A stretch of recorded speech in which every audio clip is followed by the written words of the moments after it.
Zhao, Yosho,洋杰克. Hi, I'm Darren. Morning.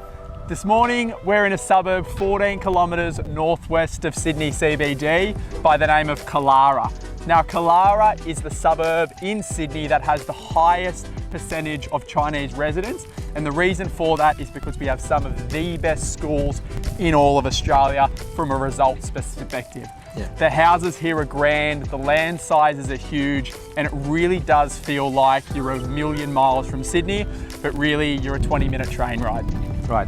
我们今天是在北方的，就是北区的重镇啊 ，Killara， 因为这里有51%超过的人口是华人。我们今天就来看一看 Killara 这个区。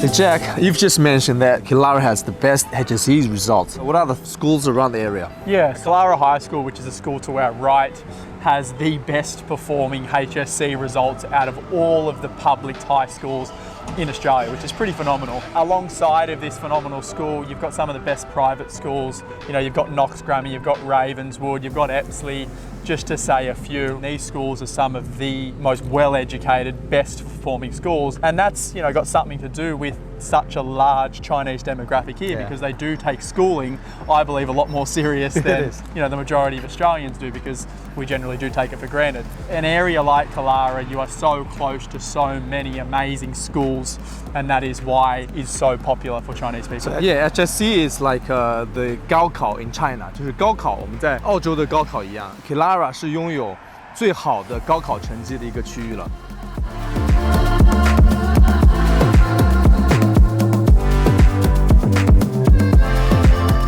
Jack, I love this area. Like I've seen so many parks around the area. Yeah, so I think that's what a lot of people love about the Upper North Shore, in essence, is that it is surrounded by greenery. You've got many parks, you've got many reserves. We're actually bordered by the Garigal National Park. It's very unique. Consider you are only 20 to 25 minutes from CBD, and it feels like the middle of the country. Yeah, countryside. They can get away from the CBD. They can have, you know, a really large home, potentially with a tennis court, with a swimming pool, and they're still very close to work. Yeah, that's what I was wondering, why this is all big lands with tennis court and swimming pools, etc. Was this like a holiday house in the back in the years that people live in Sydney? Yeah, well, it could have been a suburb that's about 100 years old. This would have been a place very far away from the general CBD as such. Now people just love this suburb because of the large blocks of land and, you know, how close you are to Sydney.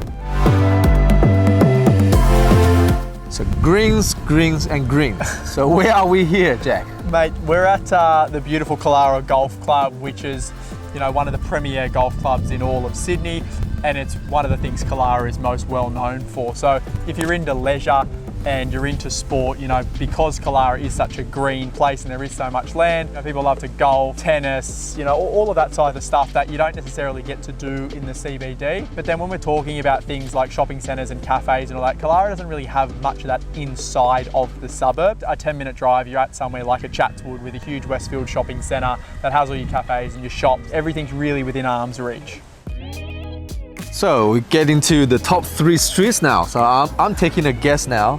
Weddell Street, Springdale Street, and yeah, what else? Potentially Rosebery. So a lot of the streets that are running parallel with Killara Park generally have the largest block sizes. They have the biggest homes. A lot of them have tennis courts and swimming pools, and they generally demand the highest prices. At the moment we're on Arnold Street, which again, you know, the average block size on a street like this is probably in excess of 1,000 square metres, which is a quarter of an acre in Australia. And as you'll see, like a lot of the homes there, the Federation style, the Californian bungalow, they're generally really old properties that have kept their traditional facade and been completely renovated internally to a more modern feel. You don't necessarily have to spend $5 or $10 million on a home here. The median house price for a property, 3 to 4 beds in a decent street, you're getting something for around sort of $3 to $3.5 million, which, you know, considering the block sizes here, is quite reasonable for Sydney.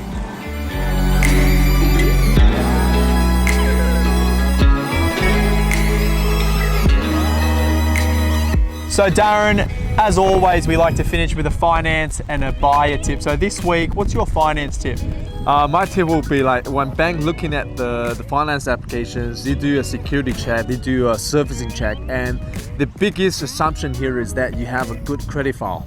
So maintaining a good credit profile is very, very important for getting a home loan approved.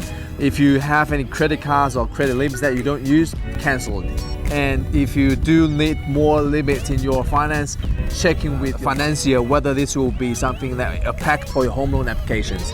So this is very important, maintaining a good credit file before you're applying for a home loan. And how would you go about finding out what your credit score is? Many agencies can do that. We can also do a check for the clients. So we can do a Vita check or credit check. It costs minimum to get your credit profile. You can look at your credit scoring and your inquiries for the past, and is there any credit defaults or judgment on your credit file. It's all listed there. When you go into your credit file, if there were some imperfection and some things that needed fixing, would you recommend fixing those before you go and apply for a loan? Of course, you have to get it done before you get into a home loan application. Right, and how much of an impact do you think, I guess, a bad credit rating would have on your borrowing capacity, and what lenders would look after you? Mostly will be on lenders. So major lenders will not take any credit impaired loans. If you're in default, or even is paid or not paid, it doesn't matter. So then you have to move to a non-conforming lender where they will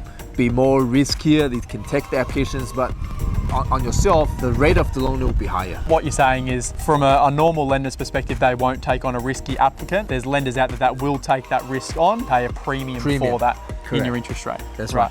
And what is your buying tip this week? Yeah, so my buyer tip for this week is really about understanding the micro market that you're buying into. Killara, that we're in right now, is a perfect example of that. You know, Killara's got two sides to it. It's got east of the railway line and west of the railway line. And if you're someone new coming to a suburb, you look at it and go, why is a house so much cheaper on the western side of the railway line to the eastern side of the railway line?